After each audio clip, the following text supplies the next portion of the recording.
ایک بادشاہ تھا، وہ مرنا نہیں چاہتا تھا، اس کی خواہش تھی کہ قیامت تک وہ زندہ ہی رہے۔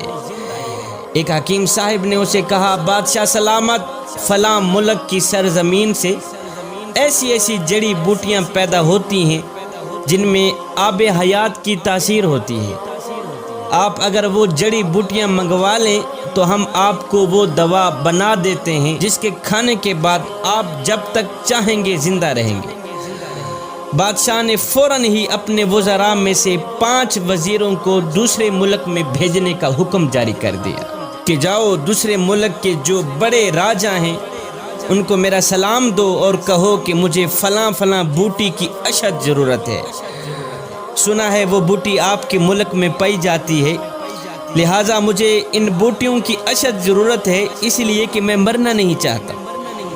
خیر 5 وزیر دوسرے ملک میں پہنچے، راجہ صاحب کو سلام دیا، پیغام سنایا۔ جیسے ہی راجہ صاحب نے سنا کہ بادشاہ مرنا نہیں چاہتا تو راجہ صاحب نے کہہ لگانی شروع کر دی، ہنسنا شروع کر دی۔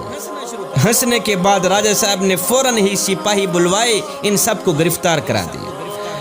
ان 5 وزیروں کو گرفتار کرا دیا۔ گرفتاری کے بعد راجہ صاحب نے حکم جاری کر دیا کہ ان سب کو لے جاؤ فلاں پہاڑ کے نیچے ایک خیمے کے اندر بند کر کے۔ فلاں پہاڑ کے نیچے ایک خیمہ ہے، بند خیمہ، ان 5 وزیروں کو لے جاؤ، اس خیمے کے اندر بند کر کے واپس چلے آئے۔ اور ہاں، ساتھ میں ان 5 وزیروں کو یہ بھی کہہ دینا کہ جب تک یہ پہاڑ 2 ٹکڑے نہیں ہوتا تم آزاد نہیں ہو۔ جس پہاڑ کے نیچے تم پڑے ہو، جب تک یہ پہاڑ 2 ٹکڑے نہیں ہوتا تم آزاد نہیں ہوتے۔ سپاہی ان 5 وزیروں کو لے گئے، پہاڑ کے نیچے خیمے کے اندر بند کر کے واپس چلے آئے۔ اب ان 5 وزیروں کو چاروں طرف موت کے آثار نظر آنے لگے، کھانے پینے کو کچھ نہیں تھا۔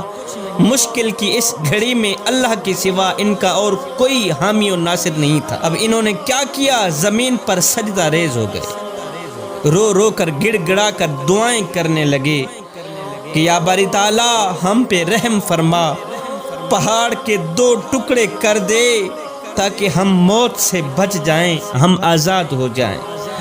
اللہ اکبر۔ سارا دن ساری رات روتے ہی رہے۔ ان کے دن رات رونے کے بعد میرے اللہ کی رحمت جوش میں آئی، میرے اللہ نے ان پر رحم فرمایا، ان کی دعا قبول ہوئی۔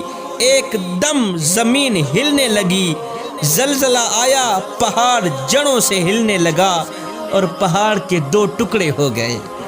اللہ اکبر۔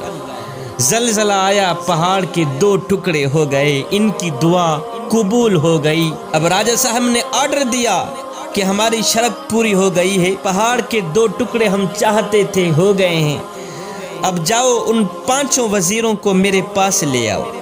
سپاہی گئے، لے آئے۔ جب وہ سامنے آئے تو راجہ صاحب نے کہا، بھائی اب تم واپس اپنے ملک میں جاؤ، اپنے بادشاہ کو یہ سارا واقعہ سنانا، جو کچھ آپ لوگوں کے ساتھ ہوا ہے، یہ ساری کہانی اپنے بادشاہ کے آگے پیش کر دینا، آخر میں بادشاہ کو میرا ایک پیغام بھی سنا دینا۔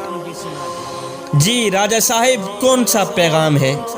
راجہ صاحب نے کہا کہ اپنے بادشاہ کو کہنا کہ بادشاہ 5 لوگوں کی بد دعا جس طرح پہاڑ کو ریزہ ریزہ کر سکتی ہے، 5 لوگوں کی بد دعا جس طرح پہاڑ کو ریزہ ریزہ کر سکتی ہے، بالکل اسی طرح 5 کروڑ عوام کی بد دعائیں بھی بادشاہ کی زندگی مٹی میں ملا سکتی۔ 5 لوگوں کی بد دعا جس طرح پہاڑ کو ریزہ ریزہ کر سکتی ہے، بالکل اسی طرح 5 کروڑ عوام کی بد دعائیں بھی بادشاہ کی زندگی اور اقتدار مٹی میں ملا سکتی ہے۔ اپنے بادشاہ کو کہنا کہ بادشاہ، اگر تم اپنی لمبی زندگی اور لمبا اقتدار چاہتے ہو تو ہر گھڑی ہر لمحے غریب عوام کی بد دعائیں سے بچنا، غریب عوام کی بد دعا سے بچنا۔ جب تم غریب عوام کی بد دعا سے بچ گئے، پھر تمہیں کسی بوٹی دوا کی ضرورت نہیں رہے گی، قیامت تک تیرا ہی چرچا ہوتا رہے گا۔